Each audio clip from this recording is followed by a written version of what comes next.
The official gameplay deep dive trailer for F1 23 has just dropped, and it has contained a lot of juicy gameplay snippets and information that we now know of the game. In this 5-minute video, the video got broken down into 4 separate parts, as far as red flags, the 35% race distance, the 2 new tracks, and the physics and handling.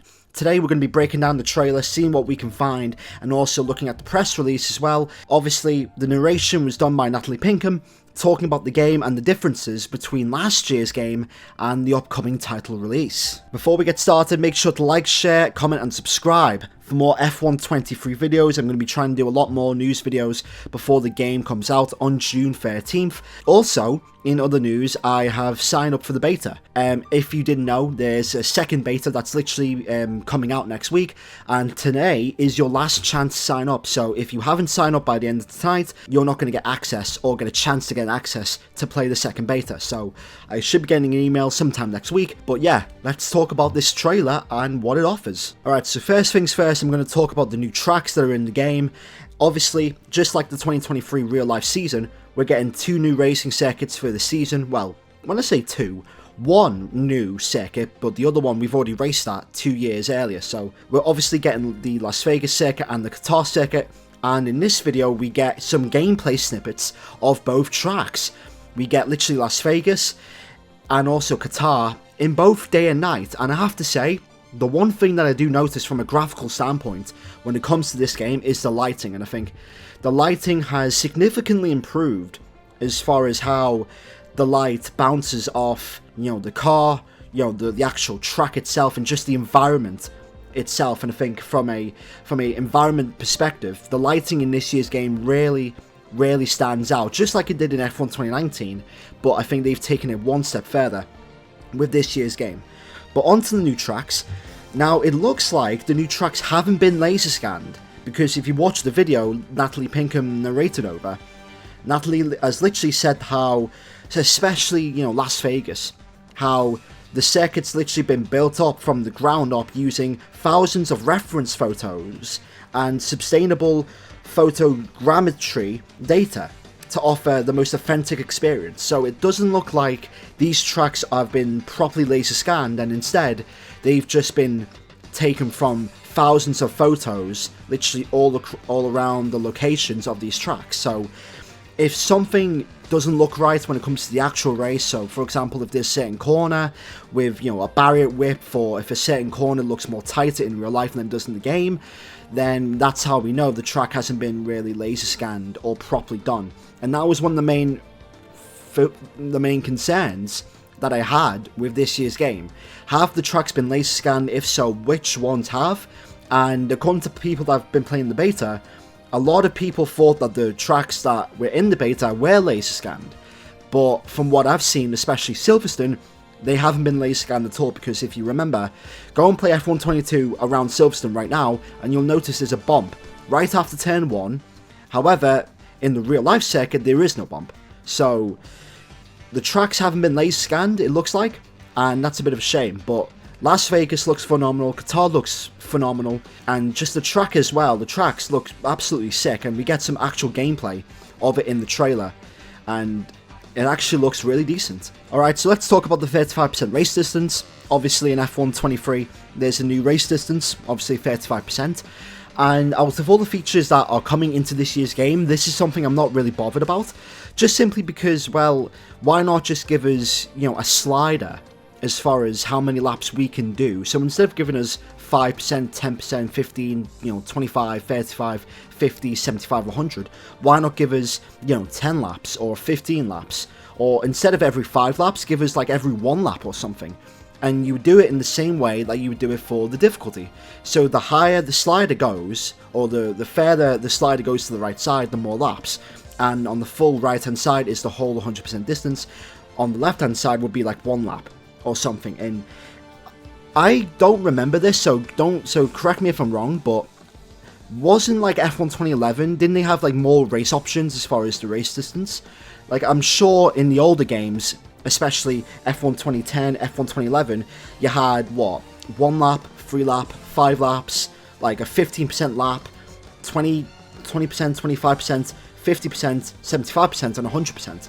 So I'm not really bothered about the 35% race distance, but they did mention how, you know, they did use this in F1 Esports last year, so it's a good balance of race distance and also tyre strategy, but it's something that, you know, I'm not really bothered by. Alright, let's get to the juiciest part of the video that you've all came to see.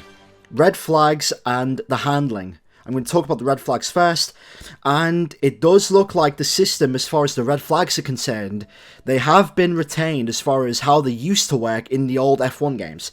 So, for example, the best case I can give you is, let's say F1 2011, you would cause a massive pile-up, let's say Lowe's Hairpin at Monaco, and a red flag comes out, and instead of literally you manually having to drive back to the pit lane, the game would literally put you at this menu, and you would have to literally reset and literally restart the race automatically.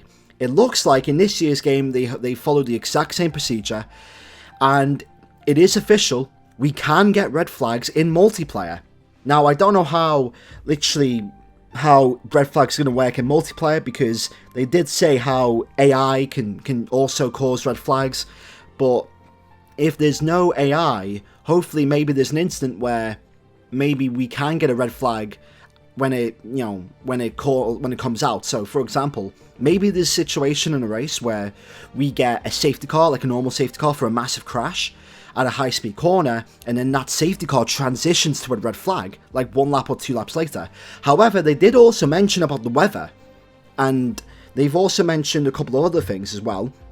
So, here's what they literally said. A red flag can either be triggered by racing incidents caused by other drivers in multiplayer. So there's the confirmation. We can get red flags in multiplayer by the AI in offline modes, or during periods in extreme wet weather conditions. So that's realistic, because there's been multiple Grand Prix where in this season or last 2 seasons where, let's say Belgium 2021 for example, it was extremely heavy rain, like pissing it down, and the race got stopped. And I'm glad to hear that because of extreme wet weather conditions, the race can be red flagged, and, you know, who knows, maybe, you know, the session might end, you know, after 5 laps at Spa or something. Let's say you're doing a 50% race, and it's heavy rain on a lap 4, the safety car comes out, and then on lap 5, the race gets red flagged. Maybe there's a chance, maybe the session just ends. I mean, that would really annoy a lot of people, but I think from a realistic, you know, standpoint, it's really effective. They do say how you can, you know, benefit from a red flag, and it does follow the rules and regulations, so you can change tyres.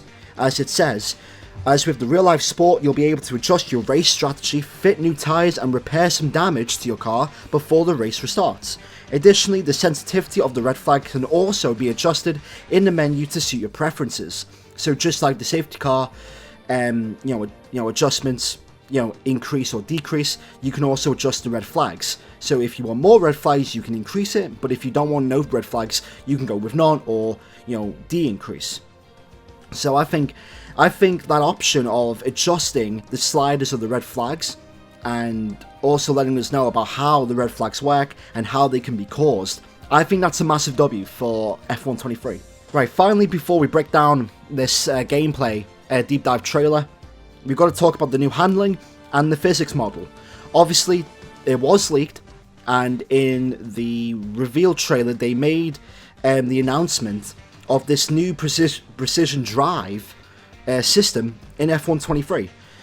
Whilst the reworked handling and physics changes will be instantly noticeable when using a force feedback steering wheel, players on a pad will also recognise some radical improvements too.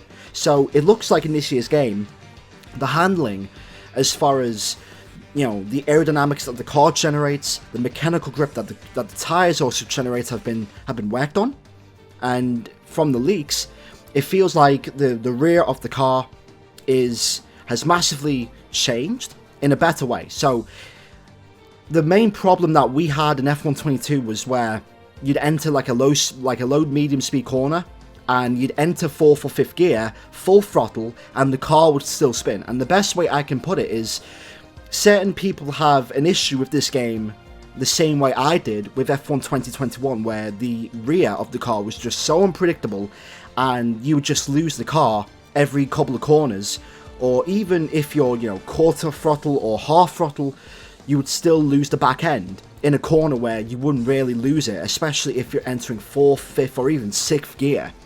And because of that experience, I know a lot of players who raced on F122 really didn't enjoy it. And I mean, I like 22 compared to 21, but I did acknowledge those problems as far as the rear and the traction is concerned. So to hear that the traction is better in this year's game, and also the drivability of the car is also more realistic and with better handling as well, with better physics over the curbs, I'm actually glad about that. They've also made mentions to the physics as well, the calculations as far as the tyres are concerned, as well. Also the torque, how the torque's been redefined. Obviously, if you watch the video, Natalie Pinkham has literally explained how, you know, the torque literally affects the car balance, and obviously with the gears and the inputs as well. On-track surfaces such as curbs and rumble strips have been more pronounced as well because of the improvements to the underfloor of the car, delivering a more true-to-life experience. So it looks like there's more of a focus of the downforce being generated under the car than the traditional front wing, side pods, chassis, and the rear wing. So it looks like, I'd say, ride height, when it comes to setups, will be more important this year. So you might have to go more low, and I think the time when it comes to setups as far as gaining or losing time will be coming from, you know, how low the ride height is. Obviously, there has been a mention of the ride height because in the rules and regulations there have been an increase in the floor height and the general ride height to stop the porpoising, which certain fans argue that the racing on F1 in this season hasn't been that good because of it. But to know that, you know, the ride height has been worked on in this year's game and the downforce generated under the car because these ground effect cars have been worked on, I think that's a massive improvement. However, the one thing I don't really like is the fact how the force feedback on the controller has been redefined, and we'll see how OP this is, because I've always believed that there's been certain tracks where on this game where there has been some controller OP, like when it comes to traction and just handling and tires and all that stuff, but we won't know until we race the game on June 13th. Now, notice how they've adopted the feedback from real F1 teams and drivers such as Anthony Davidson. Come on, are you kidding me? How are you gonna sell us on the fact that you've literally adopted real life information from real life F1 drivers and real F1 teams such as Anthony Davidson? Anthony Davidson is nothing more than a simulator driver. He doesn't really drive real life cars. You know, he doesn't do tyre tests, he doesn't do a lot of things. He's pretty much a Sky analyst, and he only drives a real, F1 car once per season for a segment around the British Grand Prix. So the fact that Cody's and EA are bragging how they've brought Anthony Davidson in, even though Cody's been working with Anthony ever since F1 2010 came out, yeah, Cody's, you're not getting me on that. And listen, we'll be the judge as far as how true to life the handling is when the game comes out on June 13th. So yeah, I'm not going to come out here and make a 20-minute video like I did last time. I was going to try and break it down, but realistically all it is, it's just some short clips of some onboards, some, you know, circuit, you know, shots as well. We get some onboard shots of the Alfa Romeo and the Haas, also the Red Bull coming out the pit lane. We get Alfa Romeo at Imola going around the Tamburello, is it Tamburello chicane or one of the chicanes as well. We get some short gameplay of Zandvoort as well, some cars going side by side. And if you notice, some of the tracks have been updated. For example, Austria, they have the MotoGP chicane now. And yeah, we get more gameplay, but it's not real, like, actual human gameplay. It's just AI gameplay, so you can't really understand anything. Some of the cars have been updated, so for example, the Alfa Romeo, the Red Bull, the Alpine, that's been updated, so that's good to see how we're literally just over a month away from the game's launch.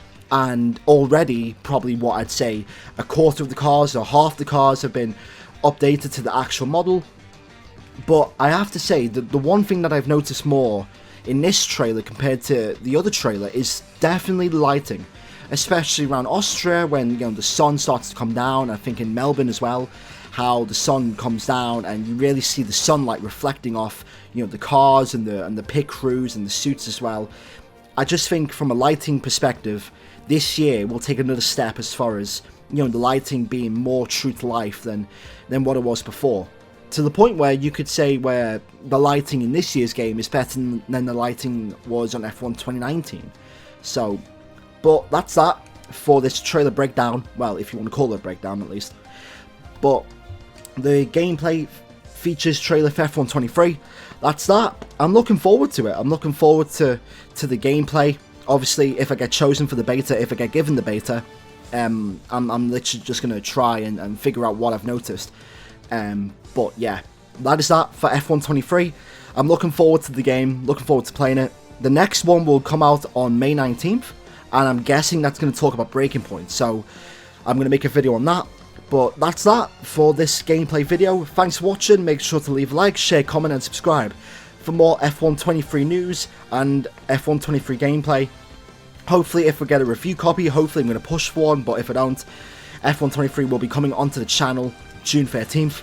Thanks for watching. Make sure to leave a like, share, comment and subscribe for more content, and I'll see you all in the next video in a bit.